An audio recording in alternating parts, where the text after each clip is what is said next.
UGT són les empreses multiserveis. Els acords que es proposen al ple són els següents. Primer,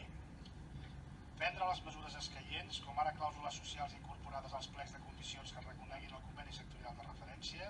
segons l'activitat de la persona treballadora, per evitar la utilització directa o indirecta d'empreses multiserveis a l'administració pública,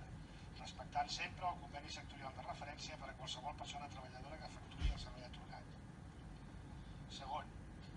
instar el Govern de la Generalitat a incrementar substancialment el nombre d'inspectors de treball i crear un òrgan d'actuació específic que persegueixi el que és frau encobert a la Seguretat Social o per defecte que aquesta actuï d'ofici. Tercer, convocar una mesa de negociació entre sindicats, patronal i Diputació que estableixi els criteris per regular les subcontractacions i erradicar les pràctiques espúries en la contractació en l'àmbit de la Diputació de Barcelona. Quart, instar al Congrés dels Diputats a la derogació immediata de la reforma laboral, origen de mesures d'exclusió social sense precedents com aquesta, i cinquè, enviar còpia d'aquesta resolució al Congrés dels Diputats, al Parlament de Catalunya, al president del Govern d'Espanya, al president de la Generalitat de Catalunya, a la ministra d'Empleo, a la consellera de Treball, al CETESC, als sindicats majoritaris i a les patronals majoritàries de Catalunya, a la Federació de Municipis de Catalunya i a la Societat Catalana de Municipis. Molt bé, moltes gràcies. Per exposar la moció té la paraula la senyora Pilar Díaz. Gràcies. En aquest sentit, com deia abans, aquesta moció pretén també reforçar una moció que vam presentar el passat mes de juliol i que va ser aprovada aquí en el ple de la Diputació,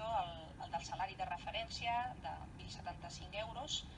L'objectiu de la mesura en aquell moment que nosaltres proposàvem era de disminuir les desigualtats socials, laborals, salarials i especialment socials, i d'aquesta manera també poder millorar la qualitat del mercat laboral. Hi ha un estudi, a més, molt clar que ens diu que la baixada de salaris, la baixada de sous, representa un fre molt important per a la recuperació econòmica, i en aquest cas, aquella moció que la vam aprovar ara fa 10 mesos, la volem reforçar amb una que va molt més dirigida, en aquest cas, a les empreses i al món de les empreses multiserveis.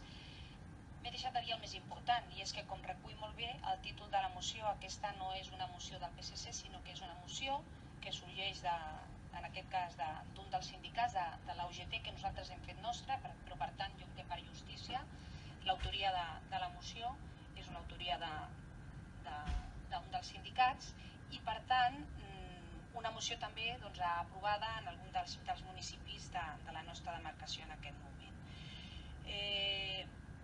Com deia, és continuació en aquell moment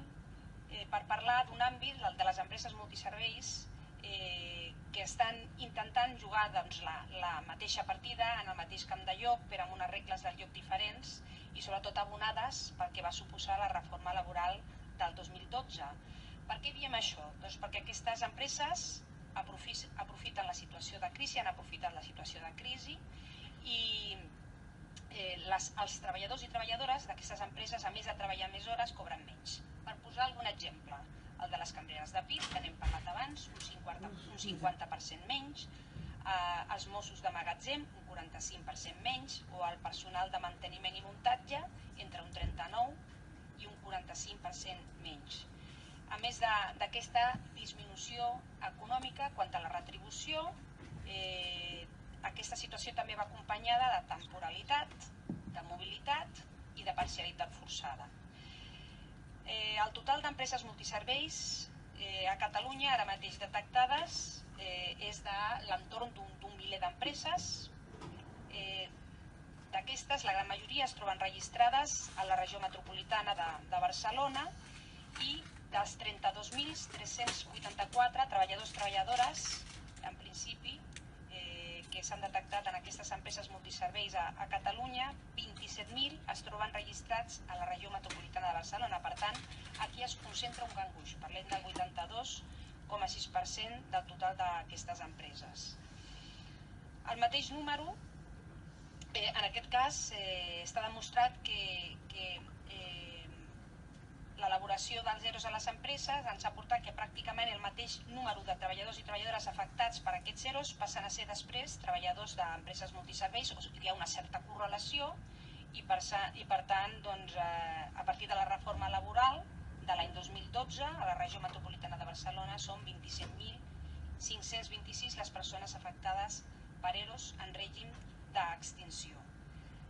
En paral·lel, parlava de la correlació, doncs 27.326 són les persones adscrites a empreses multiserveis. Bé, podria continuar donant dades, simplement era per intentar quantificar la situació de la que parlem i per intentar també demostrar, com deia, aquesta correlació amb el que va suposar la reforma laboral aprovada l'any 2012 amb el que ha anat succeint. En definitiva, aquesta és una situació que el que pretén és no complir amb els convenis col·lectius sectorials a través d'una fórmula màgica com és aquesta fórmula d'aquestes empreses multiserveis, i nosaltres simplement el que demanem és que aquelles persones que estan fent una determinada activitat acabin cobrant segons aquests acords, aquests convenis col·lectius del sector. Per tot això, el que fem és presentar, com deia, una moció de la qual l'autoria no és precisament nostra, però que l'hem fet nostra, i que el que pretén, entre altres coses, és complir amb aquests convenis i, per tant, a igualtat de feina, igualtat de salari. D'una altra banda, demanar que treballi a fons també la inspecció de treball per intentar descobrir aquest frau encobert que es produeix en l'actualitat, i aprofitar el moment també per tornar una altra vegada a demanar la derogació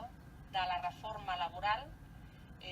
per les conseqüències tan doloses que ha tingut en els treballadors i treballadores del país.